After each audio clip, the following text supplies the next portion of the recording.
kelompok 1 kelas 11E. Aku Sheryl, absen 15. Aku Maira, absen 23. Aku Dara, absen 1. Aku Jihan, absen 18. Aku Aina, absen 9. Dan sekarang kita lagi ada di Museum Sumpah Pemuda. Lihat, kita mau masuk guys.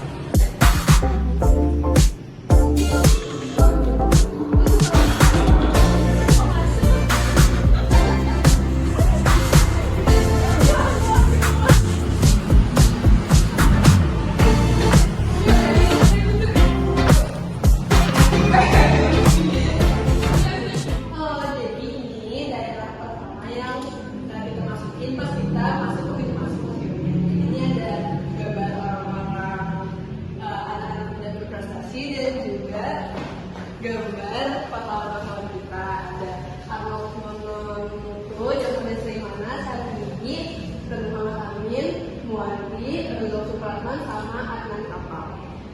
Gitu. Sekarang kita masuk ke ruangan yang ketiga, dan di sini ada banyak memori juga dari banyak pengalaman. Yaitu ini, terus di belakang kita ada biola milik W.R. Supratman. Dia adalah orang yang menulis lagu Indonesia Raya. Dari sebelah sini kita bisa dengerin lagu Indonesia Raya dari handphone ini saat dimainkan di Melbourne pada tahun 1990.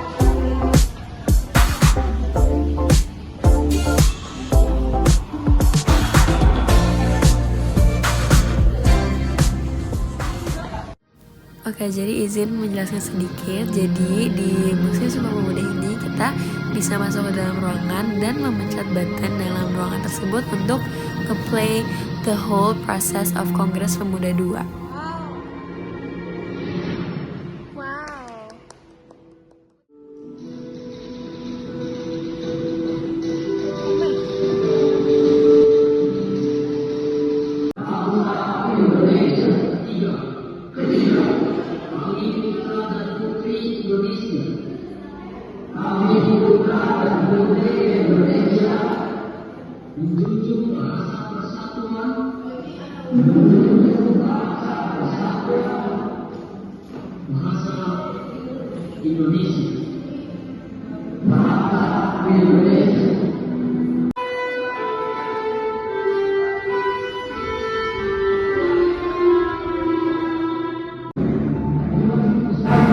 Oke, jadi selanjutnya kita ada di sini. Di sini ada putusan Kongres Pemuda Indonesia yang memutuskan bahwa pertama, kami putra dan putri Indonesia mengaku bertumpah darah, yang satu tanah Indonesia, dan yang kedua kami putra putri Indonesia mengaku berbangsa, yang satu bangsa Indonesia, dan yang ketiga kami putra dan putri Indonesia menjunjung bahasa persatuan yaitu bahasa Indonesia. Kemudian di sini ada kayak figurin saat Kongres Pemuda kedua dilaksanakan pada bulan Oktober tahun 1928. Dan berikut adalah orang-orang yang memimpin kongresnya, dan berikut adalah orang-orang yang menyaksikan kongresnya terjadi. Oke guys, jadi di sini ada pemberitahuan atau pengumuman tentang rapat atau kongres yang akan dilaksanakan dari tanggal 27 sampai 20 Oktober. Terus di sini itu ada timeline menuju Kongres Pemuda kedua. Terus habis itu ada penjelasan tentang anggota PPI dan juga beberapa pengurus perhimpunan pengajar-pengajar di Indonesia. Terus kita ke sini. Di sini itu ngejelasin tentang adanya manifesto 1925 di mana penghimpunan Indonesia yang menyampaikan prinsip perjuangan yang menekankan tentang persatuan dan solidaritas. Nah, terus di sini ada foto dari pertemuan anggota penghimpunan Indonesia di Belanda dan juga sampul depan buku Gedenboek 1908 sampai 1923. Nah, di sini juga ngejelasin dari timeline Kongres Pemuda pertama, susunan panitianya, dan apa aja yang diomongin selama kongres tersebut.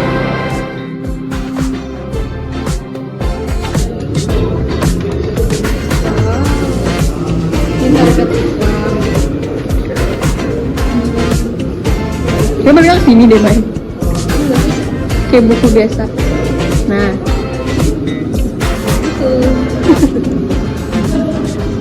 Jadi di sini ada beberapa bukti-bukti dalam bentuk tulisan tentang pemuda-pemuda yang ada di zaman dahulu. Di sini ada Jong Java yaitu surat kabar, terus ada majalah Indonesia Raja, dan ada majalah Indonesia Merdeka, terus ada majalah Pemuda Indonesia, sama yang terakhir majalah Jong Sumatera.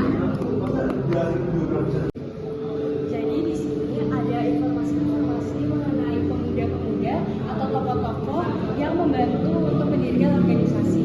Di sini yang pertama ada Jong Ambon, yang kedua ada Jong Chalades, ada Sekar Bukun, serta di sini juga ada informasi dan cerita-cerita mengenai organisasi-organisasi seperti organisasi pemuda Itali, Jong Islam Network. Di sini juga ada informasi mengenai Jong Bataksko. Dan pasti di sini juga ada tokoh-tokohnya. Di sini ada Sonui Pane, tokoh Jong Bataksko, dan di sini ada Amir Syarifudin. Selanjutnya di sini ada organisasi Jong Java dan Jong Sumatera. Ini ada timeline perjalanan Sumpah Pemuda dari awal Indonesia Lolos 1998, Kongres Pemuda pertama 1945, lalu proklamasi kemerdekaan Republik Indonesia di tahun 1945, dan tahun ditetapkannya Hari Sumpah Pemuda sebagai hari nasional di 1945. Oke, jadi ini ada organisasi Inggris Japanese dan di bagian sini itu menjelaskan Inggris Japanese itu bisa terbentuk dari yang pertama tanam paksa, terus habis itu adanya politik etis, terus adanya sekolah-sekolah di Batavia, dan juga pers-pers yang ada dalam pergerakan. Lalu di sini itu adalah salah satu pemilik gedung Sumpah Pemuda. Jadi dijelasin kalau misalnya dulu gedung ini itu merupakan suatu indikos yang memang digunain sama pemuda-pemuda. Terus habis itu setelah Sumpah Pemuda ini terjadi, gedung ini dipakai buat tempat bea cukai dan juga hotel sampai akhirnya diresmikan sebagai gedung Sumpah Pemuda. Ini foto waktu Soekarno mengunjungi gedung Sumpah Pemuda ini.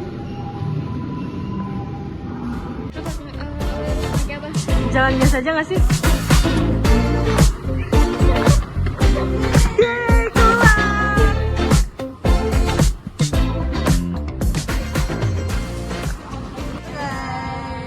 Jadi kita selesai melihat isi dari Museum Sumpah Pemuda. Nah, jadi tadi kita di dalam belajar banyak banget tentang sejarah gedungnya, terus tentang gimana ada Sumpah Pemuda, ada display dari kayak video Kongres Pemuda kedua yang menghasilkan teks Sumpah Pemudanya. Habis itu sekarang kita bakal kasih tahu mengenai masalah atau kekurangan dari museum ini serta solusinya. Yang pertama, menurut kami itu masuknya tidak jelas. Jadi di sini ada dua pintu dan kita tidak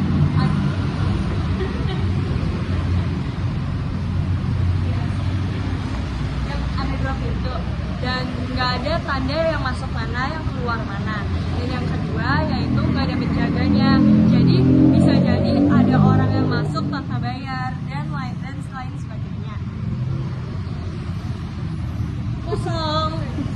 Terus yang kedua mungkin buat beberapa yang ketiga mungkin untuk beberapa ruangan itu banyak yang emang AC-nya atau kipasnya itu nggak dinyalain. Jadi pas kita baca itu lumayan gerah dan juga lumayan pengap. Itu aja. Dan solusi dari kami, menurut kami untuk masalah itu harusnya dikasih tulisan di mana yang untuk masuk atau keluar. Dan untuk penjaganya, menurut kami harusnya yang menjaga emang harusnya jangan orang dari satpam gitu, harusnya emang yang jaga kasir. Dan untuk AC, menurut kita harusnya dinyalain semuanya. Atau pakai kipas. Atau pakai kipas. Sekian dari kami.